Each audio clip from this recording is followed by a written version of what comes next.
sometimes I feel like they're here for Chicago more than New York sometimes because they support us so much here on the road. The road games feel like home. The drama surrounding the WNBA All-Star Weekend was supposed to be a celebration, a defining moment, star-studded stage where women's basketball would finally break through to the mainstream. For months, the buildup had been electric-fueled by what many hoped would be the highly anticipated face-off between two of the most talked-about names in the league, Clark and Angel Reese. It was set to happen in Indianapolis, Clark's home turf, where ticket prices were soaring and venues braced for crowds reminiscent of March Madness. The storyline practically wrote itself. The rivalry was ripe for prime time, but just days before the festivities, everything changed. News broke that Clark had reaggravated her groin injury in the final minutes of a game against the Connecticut Sun. That one announcement shattered expectations. She would miss the situation I have going on. You have to be a little bit careful with it, but I think I've been progressing really well every single day. And both the three-point contest and the All-Star game. The ripple effect was instant and unforgiving. Ticket prices nosedived from $121 to $64, a stunning 48% drop overnight. The once promising weekend now felt empty, deflated, like a balloon losing air before liftoff. Hotels had been overbooked. Restaurants had prepped for floods of fans. Businesses were banking on Clark bringing thousands into Indianapolis. And just like that, the foundation cracked. The marquee attraction, the single biggest draw to the weekend, was sidelined. And in her absence, the very core of the event's value was exposed. While Clark remained out of sight, nursing a legitimate injury. Someone else took center stage, not by filling the void with performance, but with carefully... It's a unique perspective, you know, when you're out there playing and actually in the heat of the moment, you don't always realize everything, you don't always see everything, you see... Calculated spectacle. Angel Reese. Reese saw opportunity, and she pounced. She rolled out a shoe campaign in collaboration with Reebok, using bold slogans and striking visuals to mark her territory. "I'm in your city," she declared, slapping it across billboards and captions. The message was crystal clear. She had come to Indianapolis, and she wanted everyone to know she was taking over. There was just one problem. The person she was trying to overshadow wasn't even playing. What started as a bold marketing play quickly veered into something that felt forced desperate even. Social media didn't hold back. Fans called it tone-deaf, opportunistic, a petty power grab at a time when the league's leading figure was injured and fans were visibly disheartened. I think kind of both, right? I think there's a balance there. I think we got to watch film and see the good things that we're doing, because the thing is... What could have been a chance to uplift the WNBA?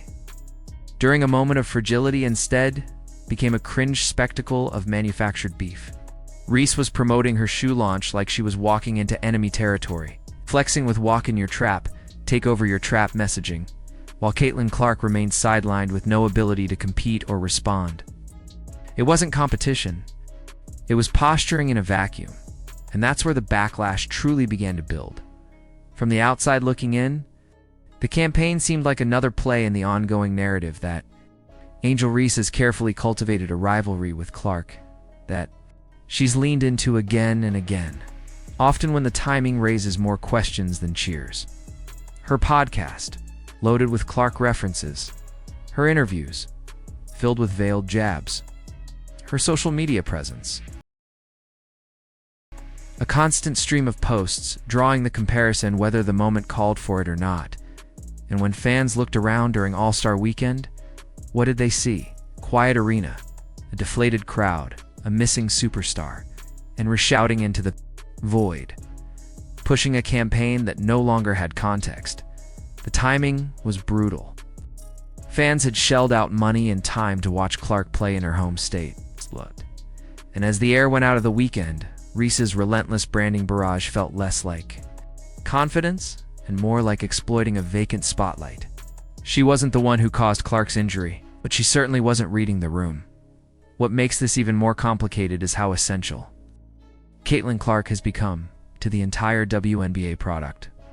This isn't speculation, it's math. When she plays, arenas sell out. When she doesn't, interest plummets. That's not an exaggeration. It's verified by data from TickPick and Front Office Sports. Before the injury announcement, the All-Star Game was set to break ticket price records. After the news broke, prices collapsed. The demand wasn't just lowered, it was cut in half. Reese's shoe launch, set against this economic fallout only, highlighted the stark contrast between manufactured stardom and organic influence. While she tried to build hype with catchphrases and branded posts, Clark was the one moving the needle in real ways, elevating the league, driving media deals, and turning passive viewers into active fans. And yet, the weekend trudged on. Reese's "I'm in Your City" campaign echoed through empty rows. Fans who might have been inclined to support her new shoe launch questioned why the marketing leaned so heavily on someone who wasn't even involved. Some praised the hustle. Many more rolled their eyes, and the numbers kept stacking up. TickPick reported resale prices for Clark's games in May had similarly dropped by nearly 50% when she missed time due to a quad strain. Chicago and Washington fans weren't just disappointed, they weren't buying. Okay. That kind of market behavior isn't seen with most athletes. It's reserved for superstars, game changers, the kind of players who define an era. So when Reese used the same weekend to proclaim dominance, fans didn't just question her timing, they questioned her authenticity. How can someone take over a city when they've never won a pro game in that city?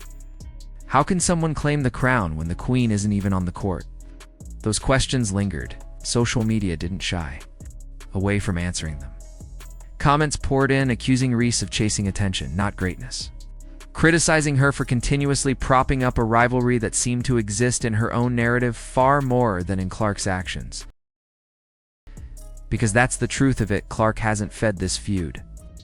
She's stayed quiet, professional, focused on basketball. When she wanted to take over Chicago, she didn't say it. She dropped 31 points and 12 assists. The only WNBA player in history to post those numbers in a single game, her actions have always spoken louder than any campaign slogan. Meanwhile, Reese's repeated shots started to lose their bite. What was once cheeky became tiresome. What might have been clever started to feel petty. And then, as if things couldn't spiral further, players began taking the All-Star Game as a moment to protest. Warm-ups featured t-shirts reading, "Pay us what you owe us." And while the sentiment behind the shirts was valid, fighting for better salaries, travel conditions, and maternity support, the timing was a disaster. Fans had just seen the product lose nearly 50% of its value because its most valuable asset wasn't there. Then, those same fans were asked to understand player demands for more money.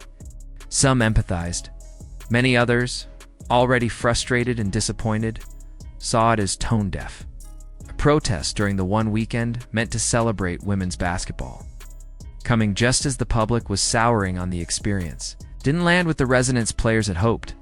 It added yet another layer of chaos to a weekend that had already unraveled. First, Clark was out.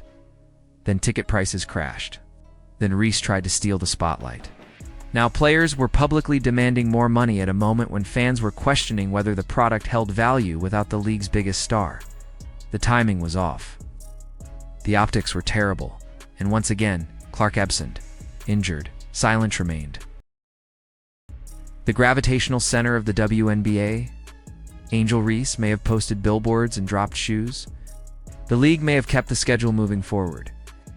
But the market spoke louder than any marketing stunt. Without Clark, the show didn't go on. At least, not in any meaningful way. Even league sponsors and media partners had to scramble. ESPN promos, Nike rollouts, and travel packages had all been designed around Clark's presence. With her missing coverage shifted awkwardly, advertisers hesitated, and fan enthusiasm turned into frustration. Indianapolis's businesses were hit hard. Hotel bookings dropped, restaurant reservations evaporated. Local shops that stocked up for the All-Star boom were left with surplus inventory. What should have been a celebration of women's sports excellence became a cautionary tale in how much the WNBA still depends on a single star to drive its economy. And in that vacuum, Angel Reese's attempt to fill the void wasn't enough. Not because she isn't talented or marketable, but because fans saw through the act. They saw the rivalry for what it really was: one-sided, forced, manufactured for engagement metrics rather than basketball merit. Even when the attention came, it didn't stick. The numbers proved it. Reebok may have given her a platform, but fans weren't buying the narrative. And when the merchandise didn't move and the buzz faded, the conversation shifted back to the person who wasn't even in the building: Caitlin. Clark didn't need to take over the trap. She already owned the arena. So while the weekend ended in disappointment and lost revenue, one thing became clearer than ever: Caitlin Clark is the foundation of the WNBA's future. Not just a star, not just a name, but the heartbeat of a league, desperately trying to find its footing. And no amount of bravado or branding can replace that. Let's be real. You can't take over a city that was never yours to begin with. Now it's your turn. Do you think Angel Reese's stunt helped or hurt her brand? Is this just clever marketing, or a misfire that exposed the league's dependence on Clark? What should the WNBA do next to protect its momentum? Let us know in the comments, and don't forget to like, subscribe, and turn on notifications so you never miss a moment in the world of women's basketball. The story is just getting started.